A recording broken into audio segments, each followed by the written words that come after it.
Hello, children. Good morning, all. And what was we enjoying yesterday? The sermon at Banaras. You remember it? Okay, so let's start. पहले last के paragraph की एक line देख लेंगे. यहाँ तक कल हमने आपको यहाँ तक हो गया था हमारा चैप्टर. फिर भी देखें. The Buddha said the life of mortals in this world is troubled and brief and combined with pain. तो बुद्ध ने क्या कहा था? बुद्ध ने कहा कि जो लाइफ मोर्टल्स, जो मोर्टल्स की ज़िंदगी है, मोर्टल्स यानी ऐसे लोग जो एक दिन मरने वाले हैं, दोज बाउंड्स टू डाई, है ना, दोज बाउंड टू डाई, ऐसी चीज़ें जो मरेंगे, जो समाप्त हो जाएंगी.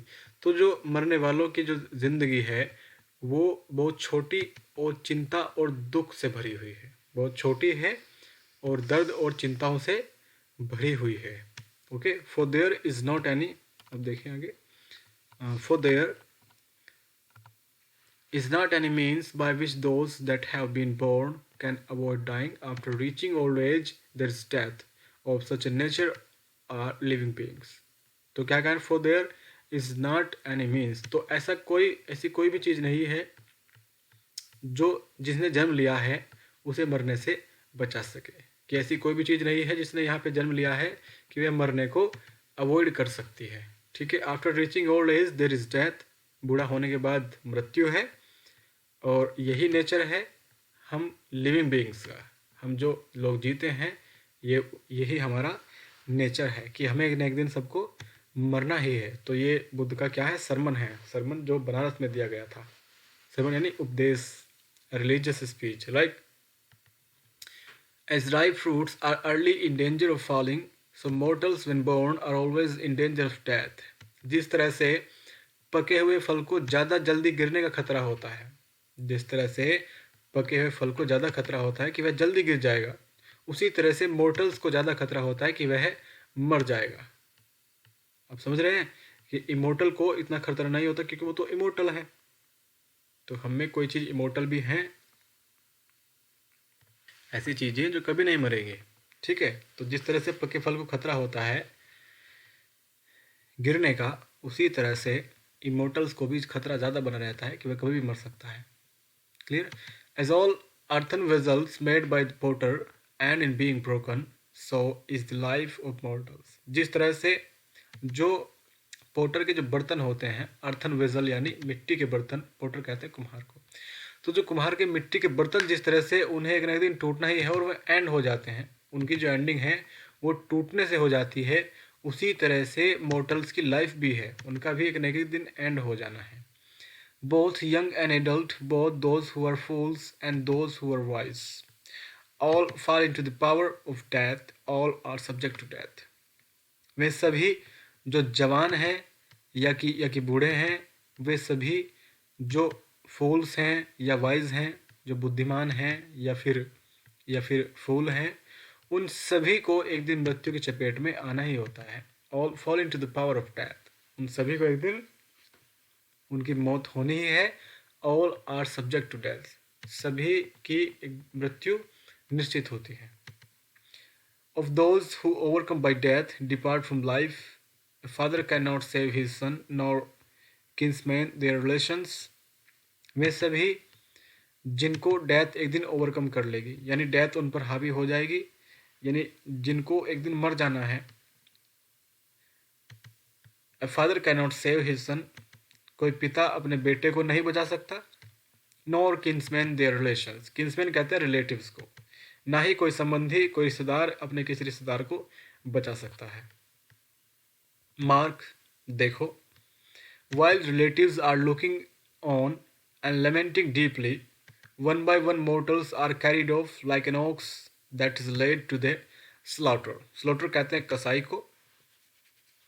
और लेमेंटिंग कहते हैं मोर्निंग यानी विलाप करना, रोना,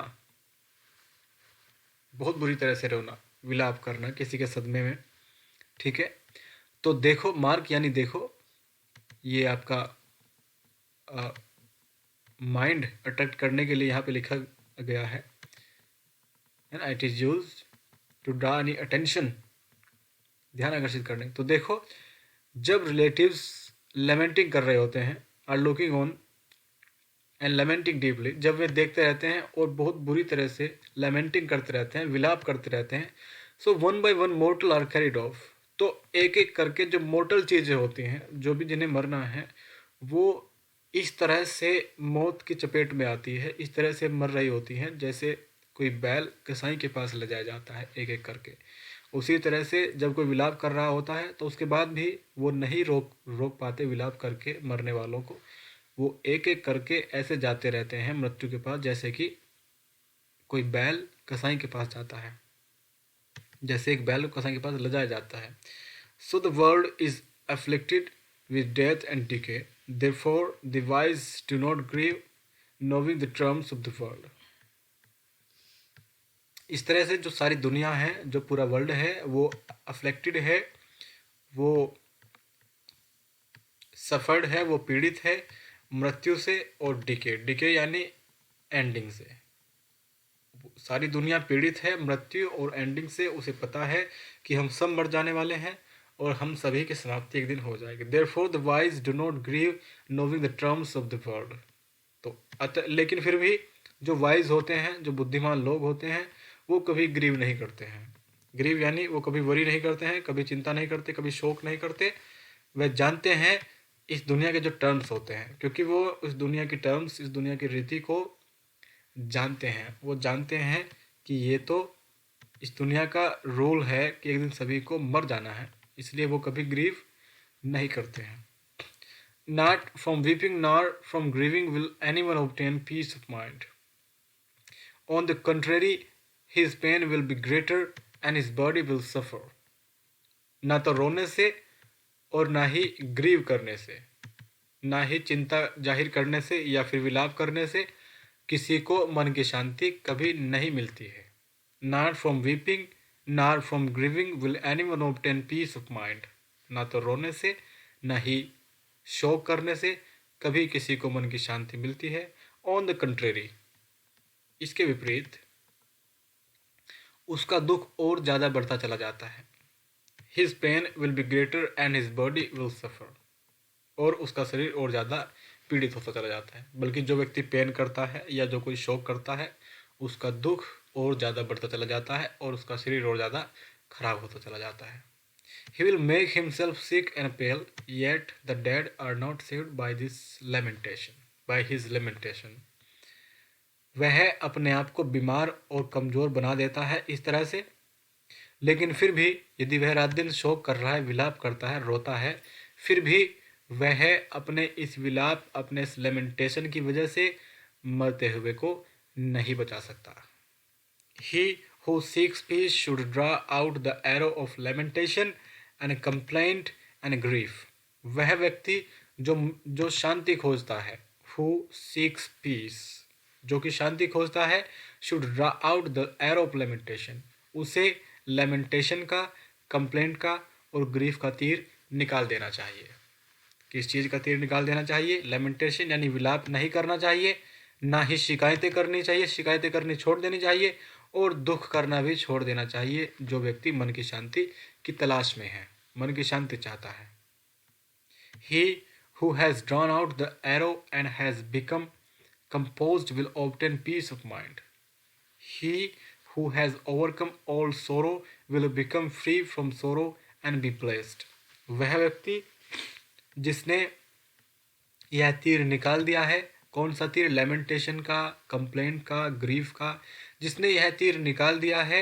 he who has drawn out the arrow, okay, जिसने यह तीर निकाल दिया है, एंड हैज़ बिकम कंपोज्ड, और जो कंपोज्ड हो चुका है, यानी वह सभी चीज़ों के लिए बराबर हो चुका है।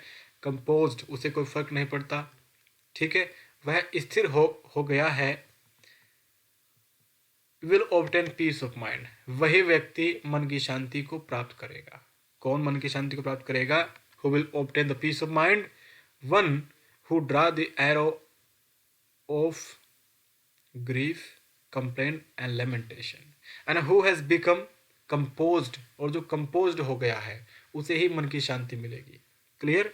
ही who has overcome all sorrow will become free from sorrow and be blessed, जिसने सारे दुखों को जीत लिया है वही दुखों से आज़ाद हो जाएगा। One who has overcome all sorrow will become free from sorrow. वही व्यक्ति जिसने सारे दुखों को जीत लिया वही दुखों से फ्री हो जाएगा। एंड बी ब्लेस्ड, और उसको आशीर्वाद मिलेगा, वह ब्लेस्ड होगा इस नेचर, इस परमात्मा के द्वारा। So this was the chapter number 9, the sermon at Benares. तो ये आपका सरमन था जो आज आपने सुना, और जो कल के पार्ट में वो स्टोरी थी बुद्धा की। ओके, तो आज के जो आपकी वीडियो थी इसमें बुद्धा का सरमन ही था। So please prepare this chapter and I will send some question and answer of this. You have to note down all of them, and when you come to the school I will check them. Okay, so we have covered 9 chapters of this book at 10 chapters. Okay, so we have covered 10 chapters of this book, and there are total 11th, and there's one chapter left, the proposal. It's a drama, I will teach you later. Okay, तो अभी हमने first flight के 10 chapters cover कर लिए हैं, total 11 है। Proposal आपका रहा है वो ड्रामा है, उसे भी पढ़ाएंगे। तो पहले आप इसको ही क्लियर करें, और मैं आपका टेस्ट भी जल्दी ही लेने वाला हूँ। जल्दी ही एक एप्लीकेशन आएगी हमारे यहाँ, उससे आपका टेस्ट होगा। वीडियो ज़रूर देखते रहें और अपनी प्रिपरेशन जारी रखें, because you have to appear in the board examination this year. Okay, don't be lazy this year. Okay, now take care and prepare your examination.